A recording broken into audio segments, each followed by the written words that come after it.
Hey you guys, welcome back to my channel. I hope you guys are having a great day.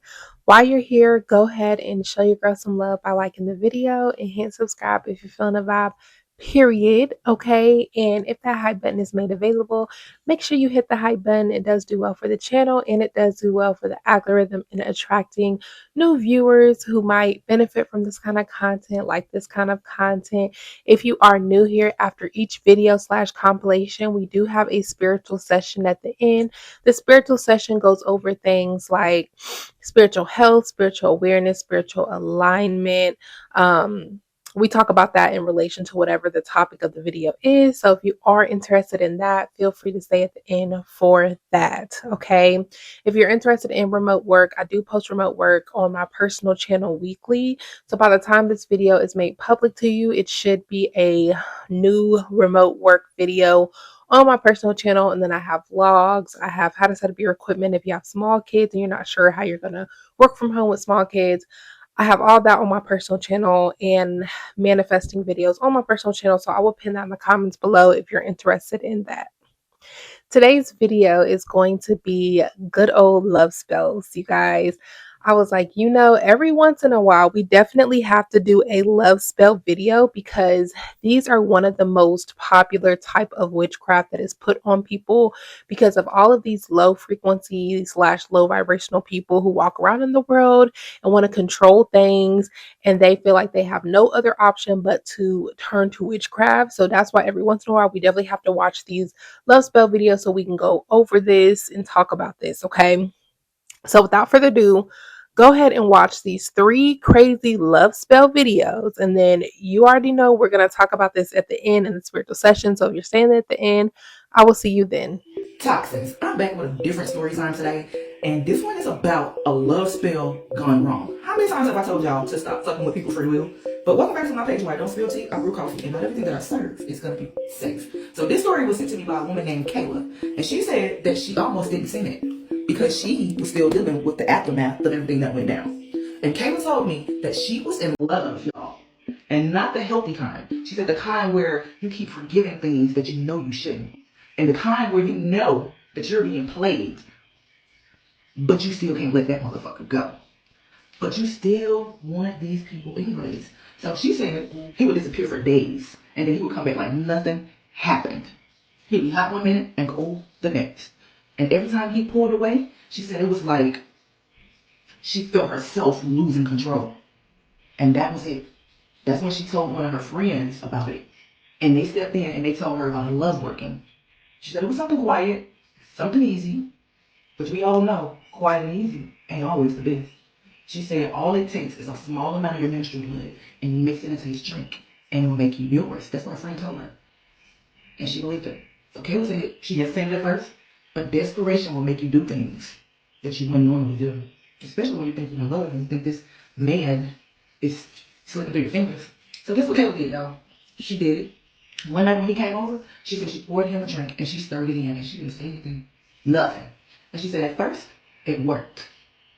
She said he changed almost overnight. She said he started calling her every morning, texting her all day, wanting to see her constantly. She said it felt like she finally had him, like she had won, y'all. But then it didn't stop. She said the calls got excessive. And if she didn't answer, he would call her back to back 10, 15, 20 times.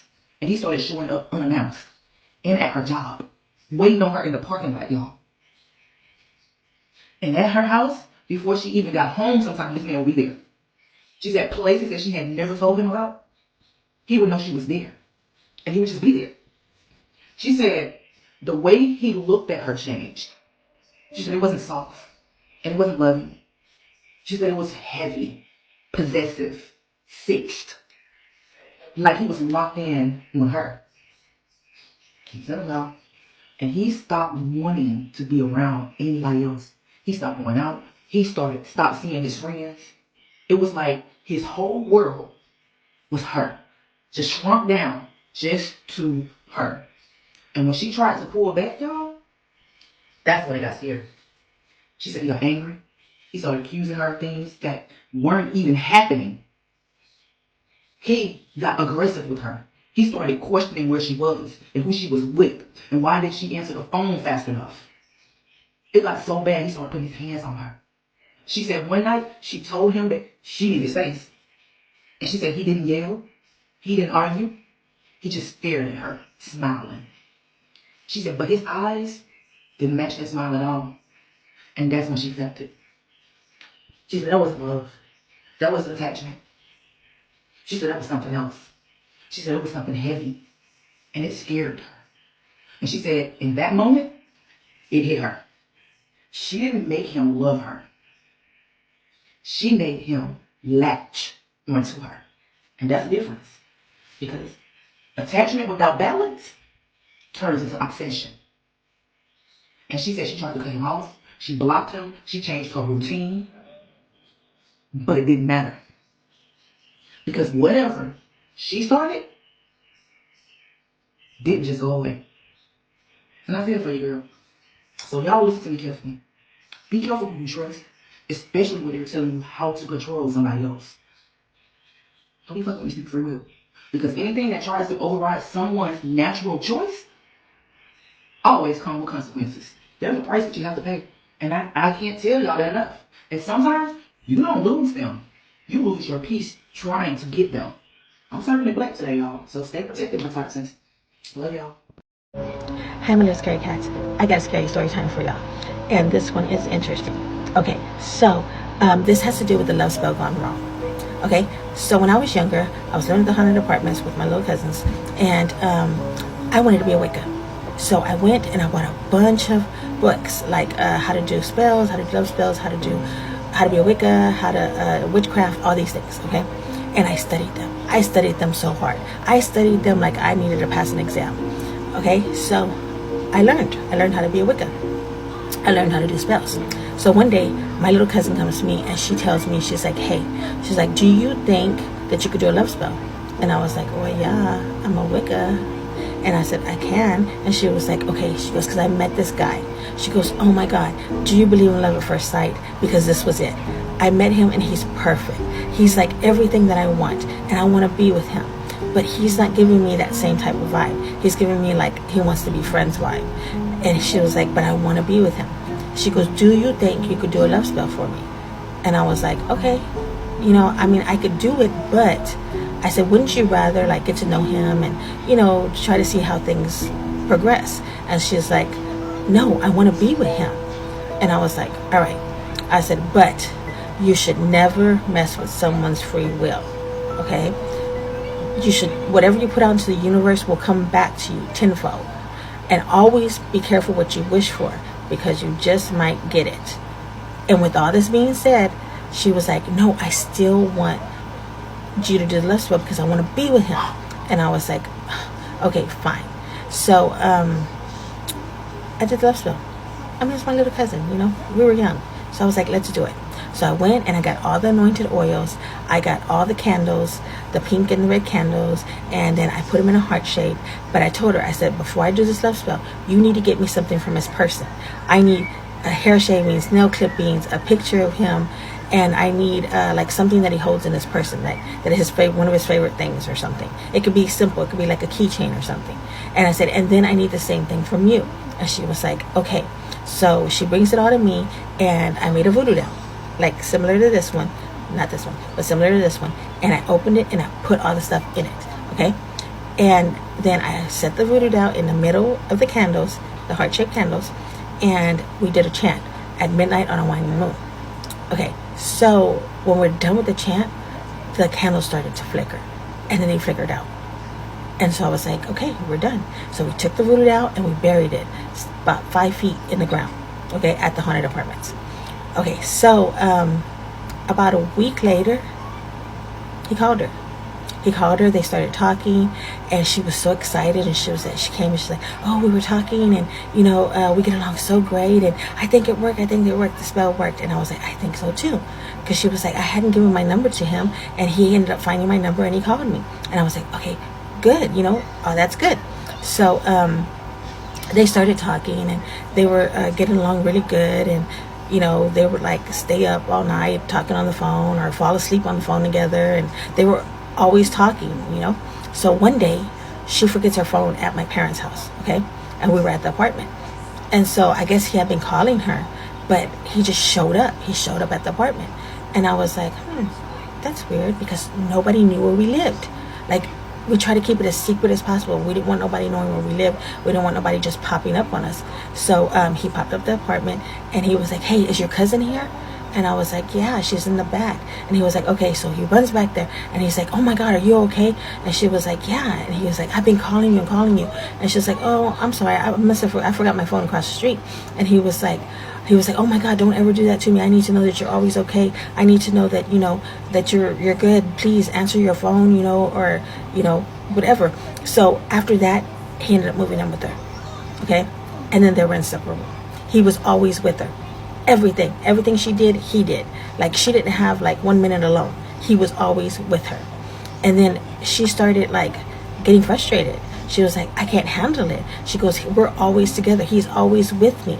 She's like, he doesn't let me do anything on my own anymore. He's always there. And I was like, well, maybe you should talk to him.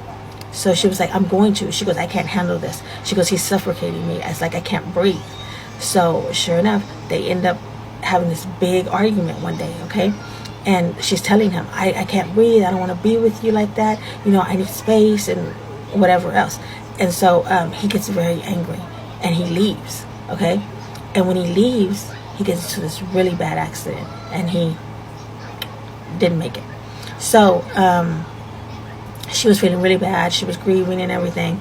And as time was passing, she comes back to me and she tells me, I feel like he's here. And I'm like, what do you mean? I said, maybe because it's been recent that he passed or whatever. And she's like, no. She goes, I feel like he's still here. She goes, when I go out places, I feel like somebody's watching me. And when I look around, I see him in a crowd of people. And it's him. He's watching me. And she goes, and then when I sleep at night, I feel like he's holding my hand while I'm sleeping. I wake up and I'm like, she's like, I'm scared. I'm freaked out. She goes, my phone's always ringing. It rings constantly. And when I answer it, all I hear is somebody breathing on the other line. She's like, there's so many things. She goes, I can't find any peace. So we took her to a therapist. The therapist talked to her and did all these things. And she still didn't get better. So then I took her to a curandera. The curandera gave her like a bunch of, like a witch doctor, gave her a bunch of like oils and things like that, to use. And she told her to do certain things, and but it never got better. She's like, it got worse. So I said, the only thing we can do is break the love spell. So we went and we dug up the voodoo down. Okay, we dug up the voodoo down, and I got my book of spells. This is my book of spells from then. Okay, got my book of spells, and I found a spell to break the love spell. So when I did that, we put what we had to do. We had to take the voodoo down and we had to burn it in front of an old oak tree. Okay, so I was like, that's what we have to do. Dug up the voodoo down, went and burned it in front of the oak tree. But the oak tree caught fire. Okay, the oak tree caught fire, and we had to call the fire department and my parents. Okay, so fire department comes out and everything, and luckily the oak tree wasn't near anything, but the oak tree did burn down. So the fireman comes and he has the voodoo doll, and the voodoo doll is still in perfect condition. And he's like, was this what you were trying to burn? And I was like, no. And he goes, so this doesn't belong to y'all? I was like, I've never seen that thing in my life. And so I said, but I'll take it though. So I took the voodoo doll, and we went back and we buried it deeper. Okay, and so we thought, hey, maybe that's the end of it. No, one day we're in the apartment, I hear her screaming from the other room. I walk into the other room, and on her pillow there was hair shavings, nail clippings, and his picture. Okay, and I'm thinking, okay, somebody's messing with us. It has to be somebody's messing with us. So we go and we dig up the voodoo doll again. Okay. Now what happened is I did a binding spell. And I put all the ribbon around the voodoo doll. Okay? Tell me why the next day we found the ribbon on her bed. It was just thrown in a little circle thing on her bed.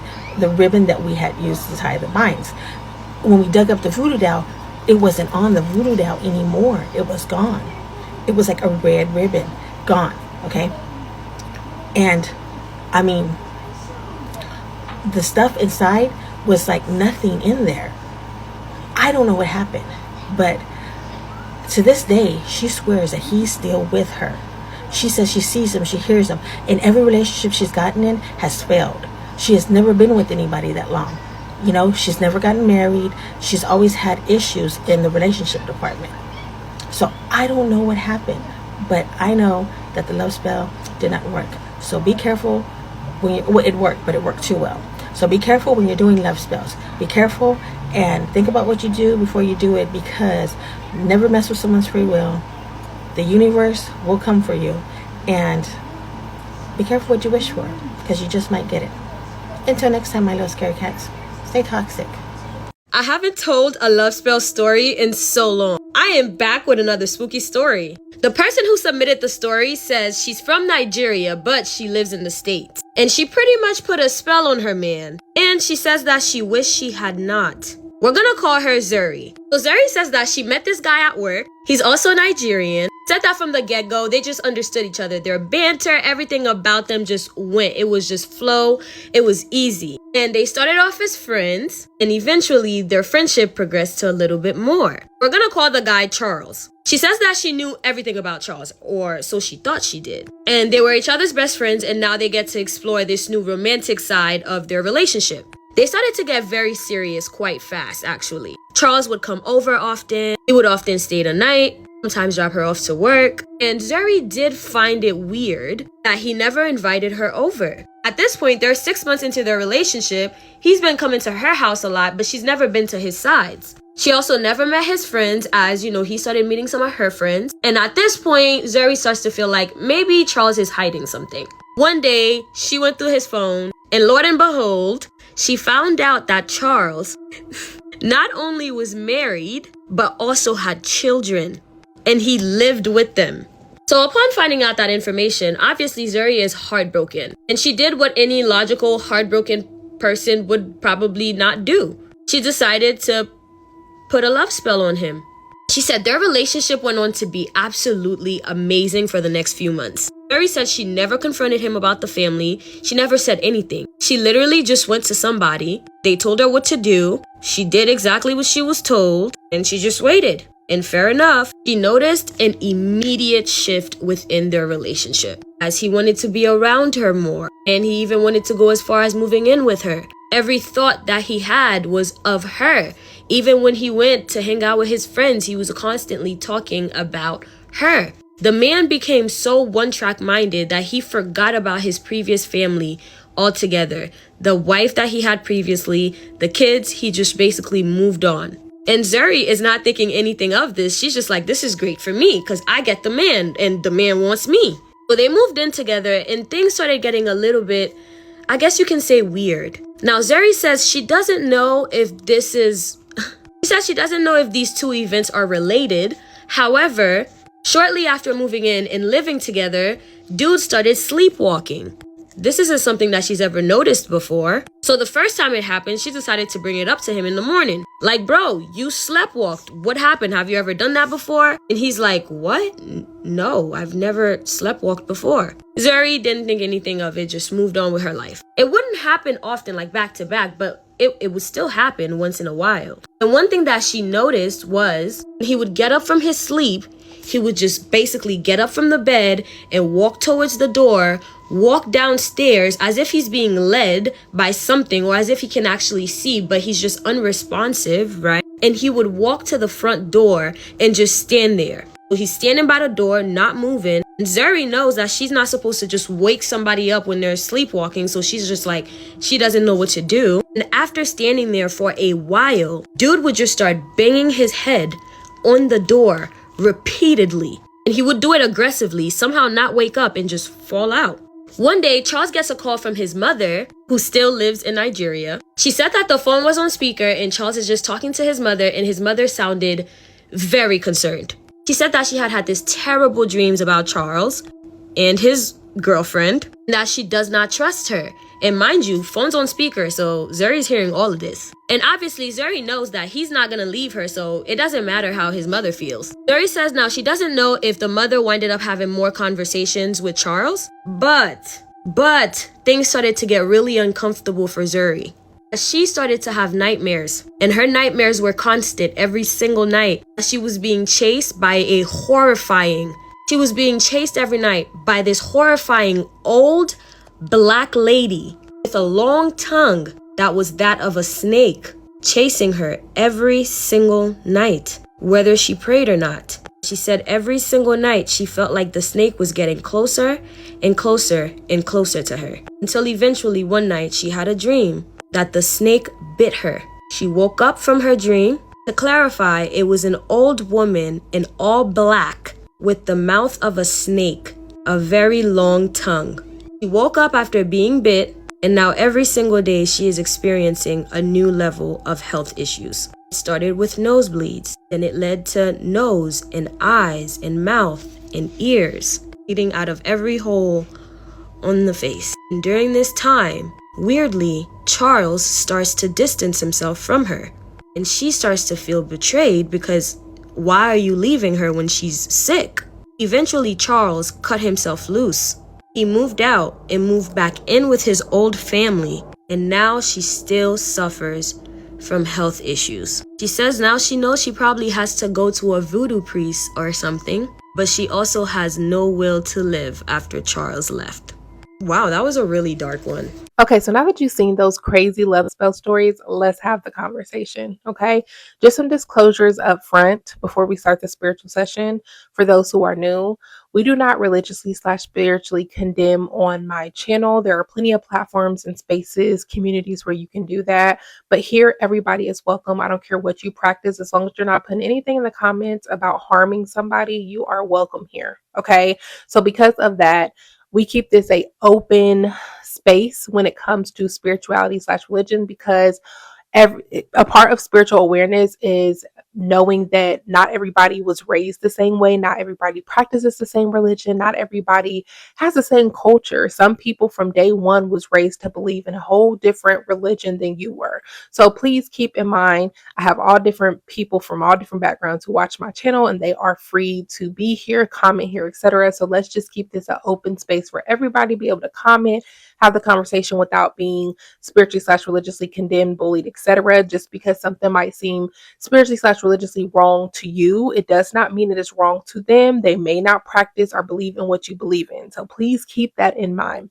Also, do not religiously/spiritually condemn anybody in the any of the content creators. Okay, I see that from time to time where people will talk bad about the content creators. Listen, they are free to practice what they want to practice. We are not here to be like, oh no, you can't do this, you can't do that. Whatever they want to practice, they can practice. Like I said, as long as nobody's talking about harming somebody, they can do what they want to do. It is free will. Okay, we're not here to judge the content creators. We are simply here to use their content to see how we can learn, evolve, and grow from it spiritually and have these conversations. Okay.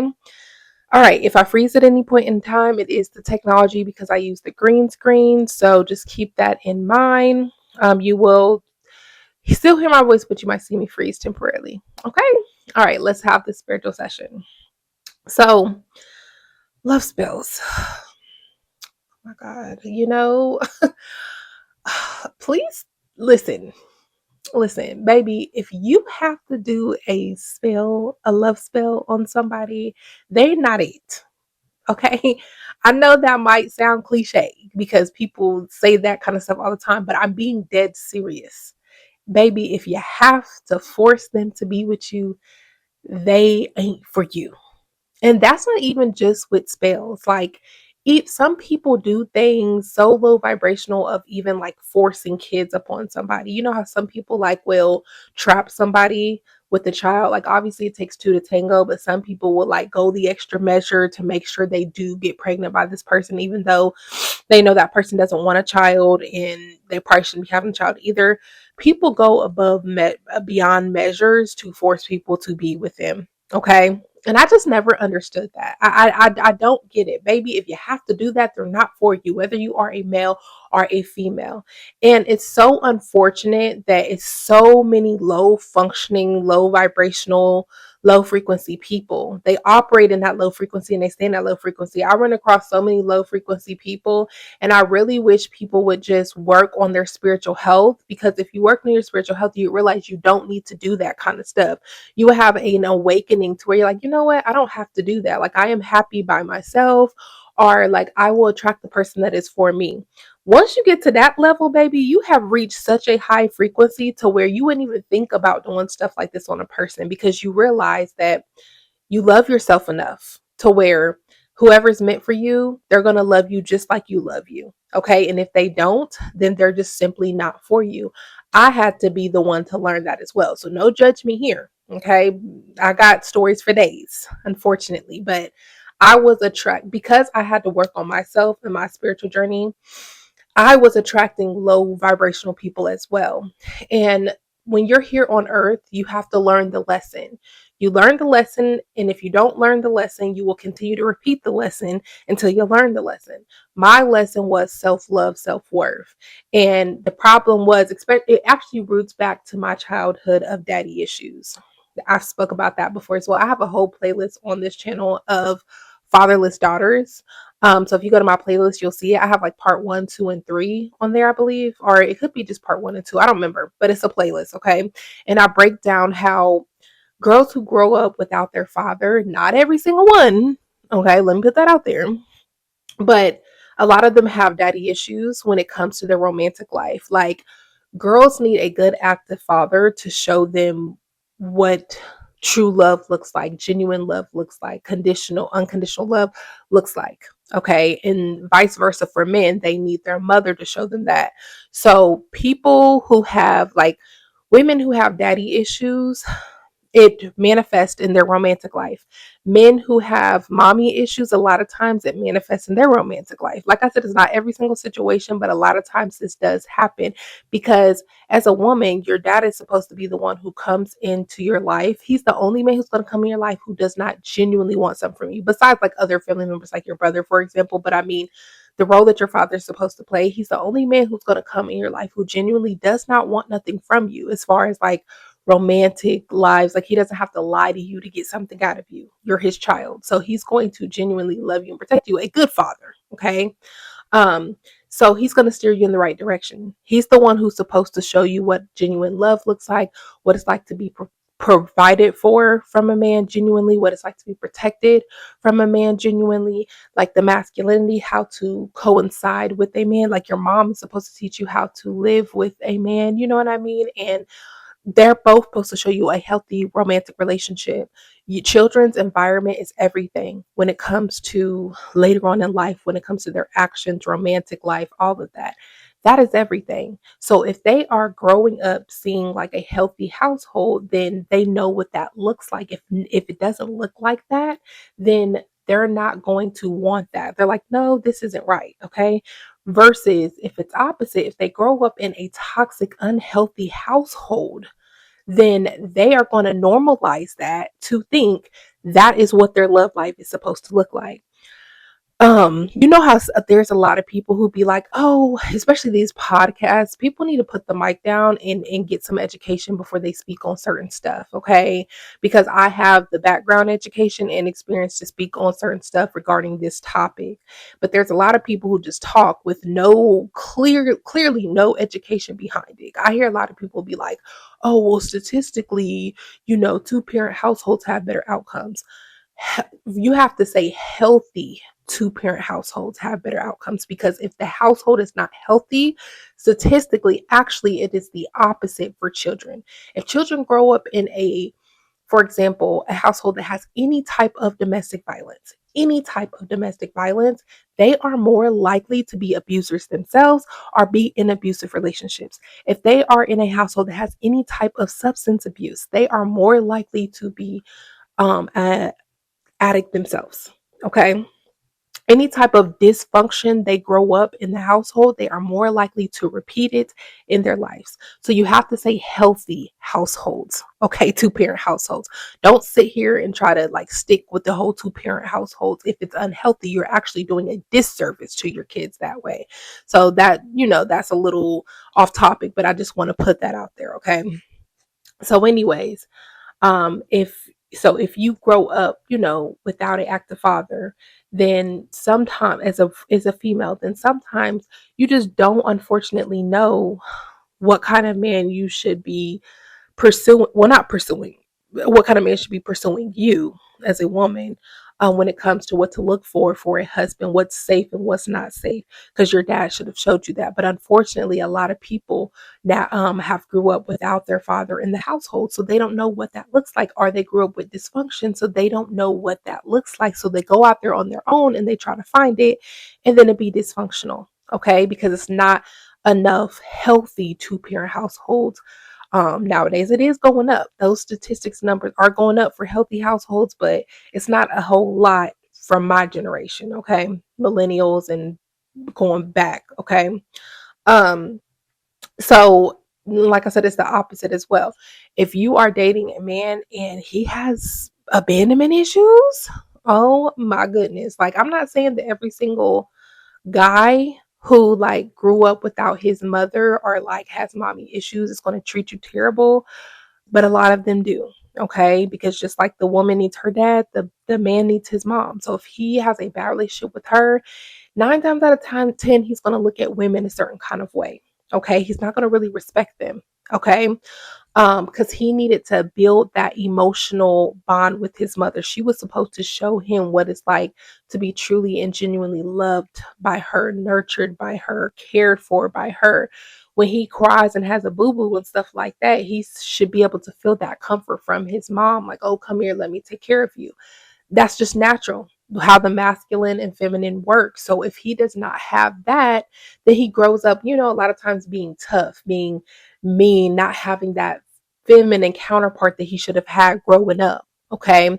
And of course, nowadays, if you grow up with your dad, like being a male, they want you to be tough. They only put that tough love. So if you don't have that balance of the feminine you should have got from your mom and the masculine you should have got from your dad, then, a lot of times they just grow up with just the masculine part. And then a lot of them end up being the toxic masculine type, and they call women out their names. They just don't respect them. They just, like it's just a whole cycle.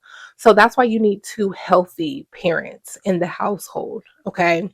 Um, but with that being said, okay, the reason I bring this up is because that is the foundation. And unfortunately, a lot of people don't have the foundation of a healthy household.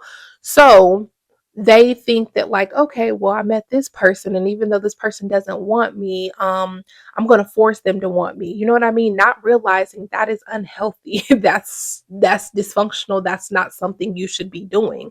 So people resort to these low measures of, well, let me put witchcraft on them to force them to want to be with me. Baby, why are you forcing them to want to be with you? And a lot of these stories, men do it as well. Don't get it twisted. Men do witchcraft as well, but a lot of the stories we run across and share on this page is women doing the witchcraft. And because again, a lot of them did not get that love from their father that they should have got a long time ago, and they have daddy issues. They feel like they have to overcompensate a lot of times. So a lot of these relationships, these girls will like it. First of all, the men don't even be shit. Let's just put that out there. They might look good and they might be D'ing them down good, but they don't even be shit. Okay, a lot of them be using them. They be using their cars. They don't even be having steady income. Like, and these be the ones they be crazy over. Okay, but anyway, so because they didn't get that from their dad, they're thinking like, oh, okay, well, I like this person. I want him to like me too. And they don't feel that self-love, that self-worth enough within themselves. So they feel like, again, they have to force them to be with them, force them to love them, when it's like, baby, that is so low vibrational. You're operating on a low frequency. You're a man that is for you is going to come in and love you how he needs to love you. You're not going to have to tell him how to live. You're not going to have to tell him like, oh, let's go on dates. You're not going to have to tell him what to do with you. Okay. Not like Now, obviously, when you're first getting to know somebody, you're going to have the necessary conversations that you need to have to get to know one another. But the one who's for you is going to naturally align with you. You don't have to force it. One thing I had to really, really learn is like love is not true love is not hard. It's not toxic. It naturally aligns how it needs to align. Okay. When you attract your person and like y'all both done the inner work and y'all attract each other, you are not going to be arguing with this person every day, every week, all the time. Like, you're not going to be doing that. My husband, we have gotten into one disagreement, one heated disagreement. I even want to say I can't even qualify it as an argument because we weren't even going back and forth. I said what I need to say, he said what he needed to say, and then we just was quiet after that. And then we had the discussion, talked about it like the next day. You know what I mean? And then talked about it again, like I think a week or two later of what could have happened better. But we didn't argue. Whereas other exes in the past, baby, we going at it. I'm talking about 3, 4 times a week. We arguing, we fighting. It was just toxic, you know? So you have to do the inner work within yourself. It's like so you can attract better because when you're doing all that, you're at a low frequency, you're at a low vibration. So you're going to attract everybody down here. But once you do the inner work on yourself, you're going to raise your frequency and then you're going to attract other people whose frequency is raised. Okay. Who wants to do that all day and every day? People who like to do that, they're low functional. They're at a low frequency. They're low vibrational individuals. They feel like that's love and they got work they got to do because baby, that's toxic. Okay. I don't know about y'all, but I want to live a peaceful, drama-free life. I ain't got time. Like, baby, I got stuff to do. I got stuff I want to manifest. I got stuff I got a purpose. I'm not trying to do all that. Okay.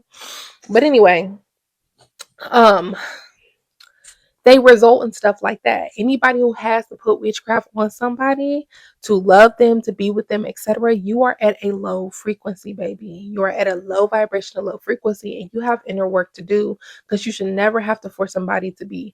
And what I hate is that a lot of people think that like they get with this person, they start to see the red flags more and more and more, but because they have an attachment, a lot of time a trauma bond to them, a lot of time a soul tie to them, they feel like they have to force it to be, you know what I mean? Like if it's not working, it's not working. And one thing I have realized, especially in my recent years, that a lot of people are so scared to let go.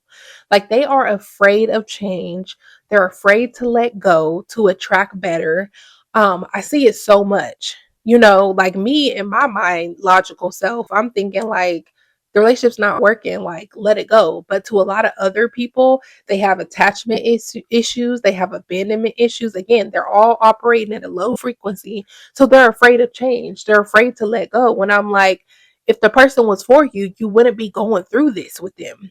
And then also, it's nothing wrong with letting go of a person for a while, letting time go by, and then attract. And then if you guys are meant to be, you'll attract each other anyway. It doesn't matter how much time goes by. It doesn't matter who goes in your life, who goes in their life. If you're meant to be, you will naturally attract with one another. But so many people are afraid of change. So many people are afraid to let go. Okay. Again, no judgment here because I've been there, but it's like at some point you have to grow up. Like, what do you want for yourself? If you have kids, what do you want for your kids? The stuff that you go through, the toxicity that you go through with dating and certain people, do you want your children to result to those manners? Do you want your children to have to result to witchcraft to force somebody to be with them? Because everything you're doing, you have to remember your child can do the same thing. Okay. So what are you teaching them? Okay. Are you teaching them that it's okay to stay in relationships and situations that are not for you? Or are you teaching them like, you know what, it's okay to walk away when somebody is not for you, to get a more respectable person? You know what I mean? Like, but that's how I feel about the situation. Never result to witchcraft. It's going to always backfire because if you have to force somebody to go against their free will, baby, again, they're not for you. But don't think that that's not going to come back on you because there are universal laws and stuff like that is just not right. And I am a firm believer who believes in karma. And whatever you put out eventually comes back to you. And it might not come back to you how you think it's going to come back to you. It might come back to you in other ways. It might come back to your children. Like you just never know. But you got to be careful with what you put out there. And just because you might not believe in karma, baby, don't mean the karma don't believe in you. Okay? Or God in general. Like, you don't think that you can hide it from other people. Don't think you can't hide stuff from God. Okay? But that's how I feel. Y'all let me know what y'all think when it comes to these freaking love spells. Make sure you like, comment, subscribe. I will see you on the next one.